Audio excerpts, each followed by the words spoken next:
আসসালামু আলাইকুম। আয়াথম কুকিংয়ে আপনাদের জানাই সকলকে স্বাগতম। আমি আজ দেখাবো বাড়িতে কিভাবে খুব সহজে হোমমেড গরম মশলা বানিয়ে নিতে পারবেন। এই গরম মশলা যেটি মাছ মাংস বলো বা চিকেনের যে কোনো রেসিপি বানিয়ে নিতে পারবেন, তার সাথে সাথে বিরিয়ানি বা পোলাওয়ের রেসিপিও বানিয়ে নিতে পারবেন এই মশলাটা দিয়ে। এই মশলাটা রেসিপির এতটাই স্বাদ বাড়িয়ে দেয় যে যারা প্রথম রান্না করছো বা যারা রান্না করতে পারো, নতুন নতুন রান্না করতে শিখছো, তারা এই মশলাটা দিয়ে যে কোনো রেসিপি বানিয়ে নিতে পারো। বাড়ির সকলে খেয়ে প্রশংসা করবে, 100% গ্যারান্টি। তবে চলো বেশি দেরি না করে রেসিপিটি শুরু করা যাক।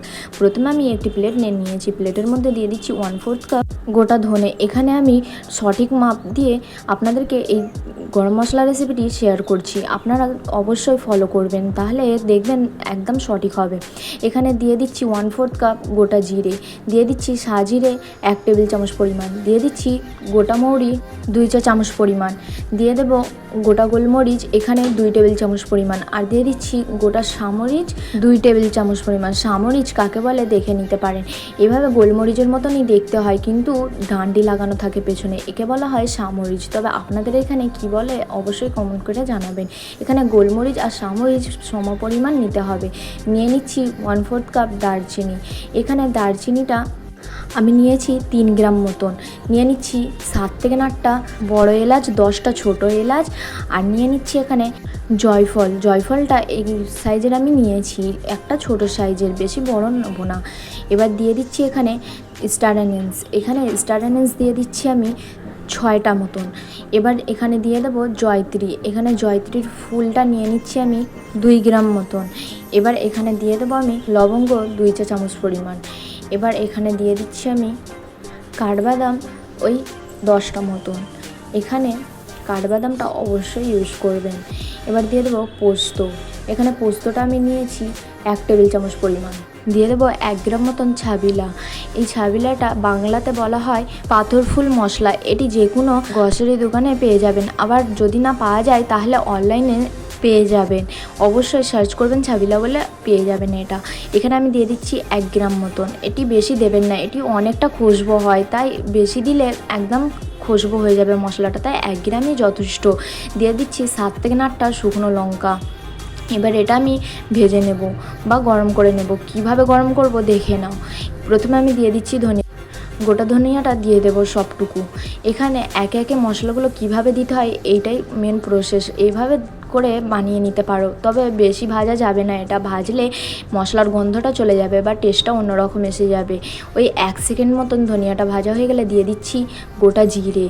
গোটা জিরেটাও ওই 1 সেকেন্ড মতন আমি কড়ার মধ্যে নাড়াচাড়া করে ফ্রাই করে নেব বা গরম করে নেব। শুকনো কলায় এটা গরম করে নিতে হবে। 1 সেকেন্ড পর দিয়ে দিচ্ছি সাজিরা, আর দিয়ে দেবো ছাবিলা বা পাথর ফুল মশলাটা। তারপর দিয়ে দিচ্ছি মৌরি দিয়ে এবার আরও আমি ওই 1 সেকেন্ড মতন এটি এদিক ওদিক করে ফ্রাই করে নেব বা গরম করে নেব। এবার 1 সেকেন্ড পর দিয়ে দেবো একে একে সবগুলো মশলা। প্রথমে দিয়ে দিচ্ছি এখানে জয়ত্রী, তারপর দিয়ে দেবো বাদাম, ছোটো এলাচ, বড় এলাচ, লবঙ্গ, গোলমরিচ, 2 রকমের যে গোলমরিচটা নিয়েছি সেই গোলমরিচগুলো, আর দিয়ে দেবো সবথেকে শেষে দিতে হবে এখানে পোস্ত, শুকনো লঙ্কা, জয়ত্রী, জয়ফল। এখানে সব মশলাই দিয়ে দেব, শুধু পোস্তটা দেব না। পোস্তটা সব মশলাগুলো যখন ফ্রাই করা হয়ে যাবে বা গরম করা হয়ে যাবে, তারপরে আমি গ্যাসের ফ্লেমটা বন্ধ করে তারপরে আমি পোস্তটা দেব। এখানে মশলাগুলো এবার আমি 4 থেকে 5 সেকেন্ডের জন্য লো ফ্লেমে ভেজে নেব বা ফ্রাই করে নেব।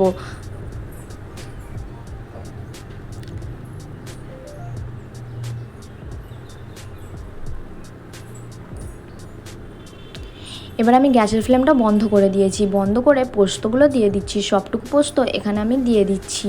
এবার আরও একবার নাড়াচাড়া করে নিচ্ছি বা মিক্স করে নিচ্ছি, যাতে পোস্তগুলো মিক্স হয়ে যায়, আর কড়ার যে তাপটা আছে সেই তাপে যেন ভালোভাবে পোস্তটাও ফ্রাই হয়ে যায়।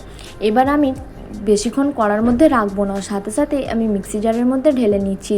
বেশিক্ষণ রাখলে কড়ার মধ্যে, কড়াটা যেহেতু অনেকটাই গরম, মশলাগুলো জ্বলে যেতে পারে বা অন্যরকম টেস্ট এসে যেতে পারে। আপনারা চাইলে একটি প্লেটের মধ্যেও ঢেলে নিতে পারেন। ঢেলে এটিকে সম্পূর্ণ ভালোভাবে ঠান্ডা করে নিতে হবে। ঠান্ডা করে আমি মিক্সি জারে দিয়ে এটা একটা গুঁড়ো পাউডার করে নেব।